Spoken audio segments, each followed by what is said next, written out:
रामनवमी हिलो सिदु कानु मुठन साव हुइना अपमान जहां दो झारखंड रना जामतोड़ा पासीटांडी गांधी मैदान सोर रेगे ताहे केना मिद सिदु कानु मुठन मेनखान ओना सिदु कानु मुठन साव हुइना अपमान जहां दो रामनवमी हिलो हिंदू जाति रिन आयो हल को से हिंदू धर्म रिन आयो हल को रामनवमी हिलो सिदु कानु मुठन रना जहां पिंडे ताहे केना ओना पिंडे चेतान रे चपल हरो काते को देजेना को ओना सावते खबर लेकाते बाराय केना जे नुवा लाहा रे हो ओना मुठन रेगे ऐठा पातळा को को गिडी कदा नेल दाड़े केना बोन माने ओका लका भाबते सिदु कानु मुठन चेतारे हुयु कना अपमान मेनखान नुवा को इदि काते ओनेन को जहां तने गे लीडर मेना को उनको नुवा को इदि काते जहां लकना स्टेप के बांग को हतायदा मेनखान नुवा को इदि काते गे ओनेन किन मिड गंके सावबन गालमारावा जहां दो विजय गंके तकिन सावबन गालमारावा जोहर गा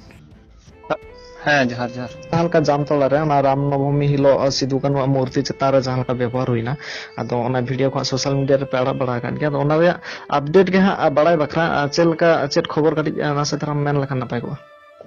हाँ हाँ अदो होला हाँ इन बई चलाव ला है अदो ओंडे हाँ जहां ओना सिदु कानु सेवा समिति मिना हां अदो ओना रेन हाँ को दुड़ुब लेना दुड़ुब कते सेता बीर एनान ᱧᱚᱜ ᱨᱮᱜᱮ ᱢᱤᱫ ᱦᱚᱲ ᱯᱷᱳᱱ ᱞᱮᱫᱟ हां हां ᱯᱷᱳᱱ ᱠᱟᱛᱮ ᱩᱱᱤ ᱢᱮᱱᱫᱟ ᱡᱟᱦᱟᱱᱟᱜ ᱵᱤᱥᱮᱥ ᱜᱟᱞᱢᱟᱨᱟᱣ ᱫᱚ ᱵᱟᱝ ᱦᱩᱭ ᱞᱮᱱᱟ हां आले तहन रे दो तायम मेंदा उनको ओंडन को जहां पदाधिकारी को मेना को बोले जैसे अध्यक्ष को सचिव को ओना इयरन समिति रन हां हां उनको थोड़ा विलम्ब ᱧᱚᱜ कते को हेना अदो उनी मेंदा थोड़ा आले दो तायम ᱧᱚᱜ ले ये माने तायम ᱧᱚᱜ ना को उनको आले दो लहार ले उडुकना अदो खबर हां अपडेट अवरी ᱧᱟᱢᱚᱜᱼᱟ ऐसे तो ओना हल्का फुल्का दो लहार ओंडे जरवा लहार लया को थाना फोन तेगी ये तेहिन दो जदि कना विशेष बांग हुयु खा रणनीति बनाव तो उनपे लाहा से चिबुन चिकाया ओना लगी अदो लाहा सेन चलका प्लानिंग को मेना जदा से नोआ इदि कते मा नोंका मा नेलो कान गया एनखान चेट स्टेप को मेना नोआ इदि कते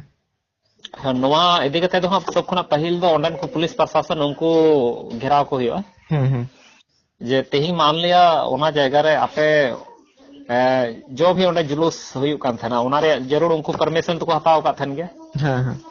परमिशन जब पे एमावा को ओना जगह रे ओंडे जुलूस लगी ते एनखान ओंडे आपे तो निया दायित्व थाय कना जे उसके अगल बगल में और चिट चिट उनका जिनिस मिना जहां रे दो उनको असामाजिक तत्व द्वारा ओंडे जहां शरारत हुई दाड़िया हां हां हां अदो कम से कम ओना जगह रे बरियागन चौकीदार हो तो ओंडे डिपोट किन रे ये थाय कना लगती थाय कना हां कलकन और जबकि नुकु को तो मान लिया महापुरुष नवा को तो स्मारक कना उनको को संरक्षण रे तो सब समय जिला प्रशासन उनको ये तहन दरकार सतर्क तहे दरकार मेनखान ओना जिस उनको संगे ओंडे चूक होई कना उनको माध्यम ते उनको दराते अदो हा नोआ को इदि कते जहां लका ओरेन को लोकल जहां विधायक को मेना को बा जहां लीड एता को उनको को जहां लका माने प्रक्रिया बांग नेलोक कना से उनको को जहां आगाम डहार स्टेप बांग नेलोक कना हां हां अदो निया जिनिस माने नोंका होई कना नोआ उनी मिटांग बाबू कोड़ा तहे कना उनी चिकाते संयोग ते हेलो ओंडे तहे कानते उनी वीडियो बनाओ का और बखा नोआ दो एकदम बोले लापता गया नो खबर दो चिल्ली हो बाकू बड़ाई किया अच्छा अच्छा हां अदो जहां लका नितो अदो सोशल मीडिया रे वायरल ना नितो हेज इदी कना दो नोआ को इदी कते नितो चेदा उनका बांग नेलोक कना स्टेप हाँ सब खना लापरवाही नुकु आबुरन ओंडेन को सिदु कानु मुर्मू सेवा समिति हो कना कम से कम ओंडे आपे जिम्मेदारी रे ओंडे मेना खाय दो और उनका जुदे ओंडे जहाना अपमान उनका अपमान वाला कमी जुदे ओंडे हुयु कना तो मतलब शक्ति के साथ उनार तो कार्रवाई लगी ते लहा हुयु तो हां हां हां तेरे मिना लिया है दुमका से मिना लिया उनाते और नतरे थोड़ा असुविधा जो खूब मंदा लिखा नाम का लिया पाली संदारी कना और खाय अलिंग ओंडे लिखन खाय मा आयमा नित हल्ला गुल्ला हुई अदो खबर तलाते हो नोंका हो बड़ा कना जे नोआ लाहा रे हो चेता ओडे माने ऐठा पता को चापात गिरी कदा जम काते है ऐठा पता मी दम कना घटना घटालना ओना दो जहां जगह रे तहे कना किन एकदम ओंडे जामतला रे जहां रेलवे स्टेशन मिना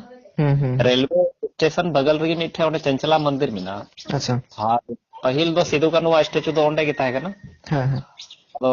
ओना जगह रे मंदिर रे जहां कार्यक्रम उनका तहे कना होयतो ओना थोड़ा को जम बड़ा कता उनते पतरा को गिडिले को गिडिले खा ओना लेते हो आबरन बुद्धिजीवी हर जहां को तहे कना उनको को संगे होला मंदिर के गालमराव होइना उनको को ओना नियत की को लय केदा मेन दाको कुछ युवा दल मेना को ओंडे माने जुवन कोड़ा मेना को उनको को वा माने जहां चीज बोल माने जोश उनको को ओना जोश बोले तेहिंग उनको जहां दोषी कना को उनको चितान रे सख्त कार्रवाई लगी बोले उनको को उना बाको हुदिस तिय दाड़िया कना उनरे उनको गखुड़ को मैंने आले दले गोटाव का था जहां उनडेन को आयोजक को तहे कना पहिल दो उनको साब को दरकार तहे कना जे आपे नोड़े सुड़े जम बचू के को पे आदो चिट हर दो पे ले को था जे सिदु कनो स्टैचू ठे उनडे हां पताला तो गिडी कते और जुदी बांग को एनखान नोड़े पे नेल दा जे नोड़े मिटांग उनकाना जिनिस मिना ओना संरक्षण लगी आपे उनडे चिदा व्यवस्था बापे दो का था जे पताला जम कते दो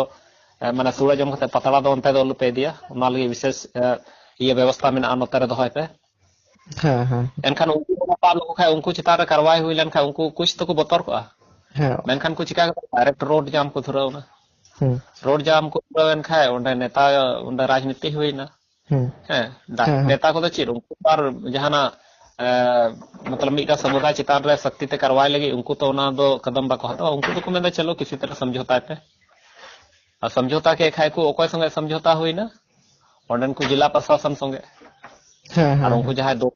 उनको तो फ्री को पारो मिना एनखान जहां दोषी को ताहे कना उनको तो उनको चितारा जलका स्टेप के बांग हता हुई लेना उनको तो को पारो मिन गया तबे पारो मिन गया तो एनखान नोंका खान में तो असुविधा गया नोंका खान में तो दिनन दिन के नोंका घटना नेल रगे ताहे ना दिनन दिन मार होयु कन गया सन बंगाल से रहो ओखा से अंतर बंगाल से रहो होया कन गया तो बिरसा मुंडा बांग गुरु गोंकिया गुरु बांग आर मिटा उनकोटा बिरसा मुंडा से बिरसा मुंडा हाय बिरसा मुंडा नोड़े हो अलिंग ठिया हो ना जेमन दिन कलमा खबर उनी बाबा तिलका मांझी ये स्टैचू जहां को कोटे रे पोले ती जहां को रापुट के एनखान तीन क्वेश्चन उनका आरो पे दुपड़ुप कानते तीन क्वेश्चन उनका अपडेट को पे हतावेदा डिसीजन को खबर हालिंग हताव लगी होला ते चिलगा तीन हबी स्टेप को हताव का ओना लगाते और बखाय दो बड़ा